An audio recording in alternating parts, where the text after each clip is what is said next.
Video ini hanya untuk mereka yang punya logika. Bagi yang tidak punya logika, skip aja. Presiden Jokowi berulang kali mengkritik dominasi impor alat kesehatan Indonesia. Datanya memang merisaukan. Hanya sekitar 14% dari alat kesehatan di Indonesia yang merupakan produk dalam negeri, sementara 86% adalah alat kesehatan impor. Produsen alat kesehatan Indonesia, terutama melalui Asosiasi Alat Kesehatan dan Laboratorium Gakeslab, sudah berulang kali pula menjelaskan kesiapan produsen alkes dalam negeri bila memang didukung oleh kebijakan dan ekosistem yang baik. Salah satu persoalannya adalah pada ketersediaan pembeli. Membangun pabrik alat kesehatan membutuhkan investasi besar, kesiapan teknologi, riset dan pengembangan, serta waktu yang tidak sebentar. Pertanyaannya, bila sudah diproduksi, akankah ada pembelinya? Sekedar catatan, yang dimaksud dengan pembeli di sini bukanlah soal konsumen biasa. Pembeli utama yang diharapkan menyerap produk alkes adalah rumah sakit atau klinik. Pemerintah sebenarnya bisa sangat berperan dalam memastikan bahwa rumah sakit pemerintah di seluruh Indonesia yang menggunakan APBN dan APBD memprioritaskan pembelian alat kesehatan dari produsen yang ada di Indonesia. Pemerintah bisa menempati posisi kunci untuk menyerap produk-produk dalam negeri. Tapi itu sayangnya tidak terjadi. Sekarang Presiden Jokowi kembali marah karena rumah sakit, dinas kesehatan, dan Kementerian Kesehatan ternyata masih enggan membeli alkes dalam negeri. Saya ingin menyebut sejumlah persoalan yang dianggap sebagai alasan keengganan pembelian alkes dalam negeri. Pertama, rumah sakit enggan membeli karena dokter tidak terbiasa menggunakan alkes dalam negeri. Kedua, ada anggapan bahwa kualitas alkes dalam negeri buruk. Ketiga, adanya persyaratan bahwa alkes dalam negeri harus memiliki sertifikasi internasional seperti Performance, Quality and Safety atau PQS WHO yang dikeluarkan oleh beberapa laboratorium yang telah disertifikasi WHO di dunia. Keempat, persyaratan agar produk alkes dalam negeri memiliki sertifikat TKDN atau tingkat komponen dalam negeri. Alasan bahwa dokter tidak terbiasa menggunakan alkes dalam negeri dan kualitas alkes dalam negeri buruk merupakan alasan yang paling sering dipakai untuk menolak membeli alkes dalam negeri. Ini persoalan serius karena menyangkut persepsi. Bagaimana mungkin industri tumbuh bila produknya langsung dicap tidak berkualitas tanpa diberi kesempatan untuk digunakan? Tentu saja kualitas produk industri dalam negeri saat ini tidak mungkin sudah berada di level yang sama dengan produk negara maju yang sudah berpuluh tahun malang melintang dalam industri alkes. Semua negara di dunia pasti pernah mulai dari titik nol saat memproduksi alkes.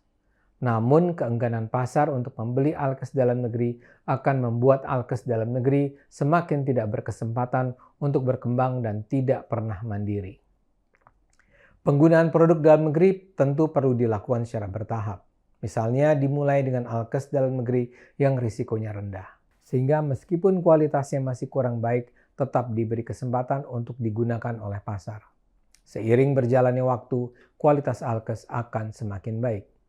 Hal inilah yang dilakukan di RRC untuk membangun industri alkes mereka, sehingga sekarang banyak produk dari RRC yang juga bermutu baik. Adapun alasan penolakan ketiga dan keempat sebenarnya adalah hal-hal yang bisa diatasi bila pemerintah mau. Misalnya, persyaratan bahwa produk alkes dalam negeri harus memiliki sertifikasi internasional. Ini mengada-ada dan terkesan seperti Indonesia mengidap inferiority complex di hadapan pihak asing. Indonesia sudah memiliki mekanisme perizinan untuk alat kesehatan. Sejak tahun 2017, Indonesia sudah mengadopsi ASEAN Medical Directives yang mengacu kepada standar internasional untuk menjalankan proses perizinan alkes. Indonesia juga memiliki laboratorium dan peneliti-peneliti yang mampu melakukan pengujian kepada alkes dalam negeri. Selain itu, Undang-Undang Nomor 36 Tahun 2009 jelas menyatakan bahwa persyaratan peredaran alkes adalah nomor izin edar yang dikeluarkan oleh Kemenkes RI. Karena itu seharusnya bila sebuah produk alkes sudah memiliki nomor izin edar, sudah tidak perlu lagi ada sertifikasi melalui pengujian berstandar internasional. Sertifikasi internasional ini sebenarnya berawal dari adanya dana hibah Global Fund yang diberikan kepada Indonesia untuk beberapa kondisi seperti vaksinasi, penanganan malaria, dan lain-lain. Salah satu pemberi dana hibah global itu adalah World Health Organization alias WHO. WHO menetapkan syarat bahwa alkes yang dibeli melalui dana hibah itu haruslah alkes yang sudah memenuhi persyaratan PQS WHO yang diuji di lab-lab yang sudah tersertifikasi WHO untuk pengujian tertentu. Lab-lab ini sangat sedikit jumlahnya di dunia, sehingga selain mahal, waktu antrinya untuk memperoleh sertifikat bisa sangat lama. Persyaratan WHO ini mungkin saja penting diterapkan bagi negara-negara berkembang yang belum memiliki fasilitas uji alkes yang maju. Tapi untuk Indonesia, persyaratan untuk mendapatkan nomor izin edar saja bisa lebih tinggi daripada persyaratan WHO. Paling tidak, bila memang ada kebutuhan alkes yang didanai WHO, bisa saja itu mensyaratkan sertifikasi PQS WHO. Tapi kalau penyediaan produk yang didanai APBN dan APBD, apa perlunya mensyaratkan PQS WHO? Hal-hal yang diterapkan ini pada akhirnya membuat alkes dalam negeri kalah terhadap alkes impor dari segi ketersediaan maupun harga. Terakhir adalah soal sertifikasi TKDN yang dikeluarkan Kementerian Perindustrian. Seperti tadi dikatakan, alat kesehatan seharusnya sudah layak dibeli oleh rumah sakit bila sudah memiliki nomor izin edar. Sekarang dengan tambahan persyaratan sertifikasi TKDN dengan persentase minimal 25-40% tingkat kandungan dalam negeri, kondisi jadi lebih rumit. Pengurusan sertifikat TKDN sendiri berlangsung lama. Di Indonesia hanya ada 2 lembaga yang bisa menguji TKDN, Surveyor Indonesia dan Sukovindo. Dengan ribuan produk yang harus diuji, dapat dibayangkan berapa lama panjang antrian yang harus dijalani.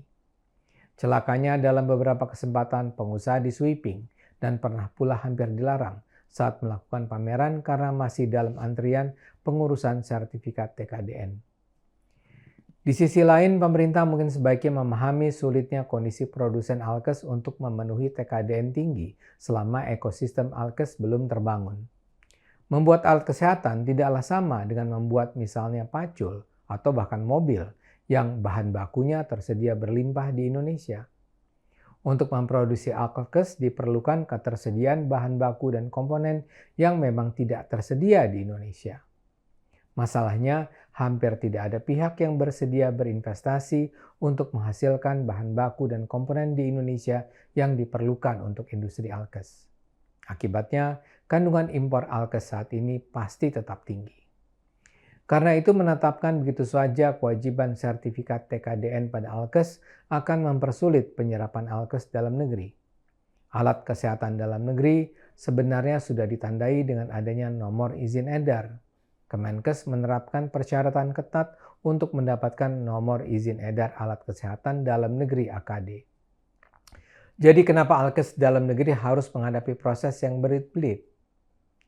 Saya tentu tidak tahu pasti.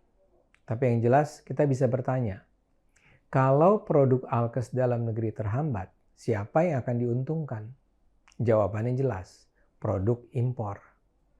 Pada prinsipnya, kemandirian alkes hanya bisa terjadi bila ekosistem alkes sudah terbentuk. Tetapi ekosistem ini tidak bisa terbentuk bila produk jadinya tidak kunjung dibeli orang. Secara akal sehat, siapa yang mau memproduksi bahan baku dan komponen alkes yang memiliki spesifikasi khusus bila tidak ada produsen alkes yang membeli? Karena itu, pemerintah seharusnya mempermudah dan bukan mempersulit industri alkes dalam negeri. Saya khawatir produsen alkes dalam negeri akan terus tersudut. Para investor tidak akan lagi berminat menanamkan modalnya. Penelitian dan pengembangannya mati. Dan ujung-ujungnya barang impor berpesta pora. Ayo gunakan akal sehat, karena hanya dengan akal sehat bangsa ini akan selamat.